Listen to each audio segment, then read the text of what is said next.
বাংলাদেশে একের পর এক চুরির সংখ্যা, ধর্ষণের সংখ্যা, রাহাজানির সংখ্যা, খুনির সংখ্যা বেড়ে যাচ্ছে। এর কোনো বিচার নাই।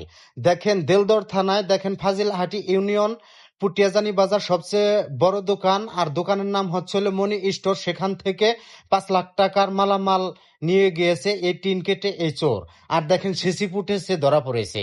আর এই ভিডিওটা সর্বোচ্চ শেয়ার করে দিবে।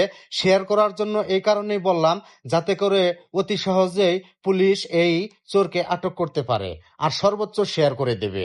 তারপরের দিন দেখেন চরপাড়া বাজারে দেখেন আরেকটি স্বর্ণকারের দোকান থেকে সেখানে লক্ষ লক্ষ টাকার দেখেন স্বর্ণ নিয়ে গিয়েছে। আর এই ঘটনাটা কিন্তু ঘটে যাচ্ছে। চোরকে এখন পর্যন্ত ধরা যায়নি। এই ভিডিওটা সর্বোচ্চ শেয়ার করে দিবেন আর কমেন্টে জানিয়ে যাবেন। যদি চোরকে ধরতে পারেন তাহলে আমাকে কমেন্ট করবেন, অবশ্যই আমি সাহায্য সহযোগিতা করব। আর এই ভিডিওটা বেশি বেশি শেয়ার করো। আর বাংলাদেশে কি চলছে, একের পর এক ধর্ষণ, রাহাজানি, খুন চলেই যাচ্ছে, এর কোনো বিচার নাই। এই ভিডিওটা সর্বোচ্চ শেয়ার চাই, যাতে করে এই চোরের অবশ্যই অবশ্যই ফাঁসি হয়।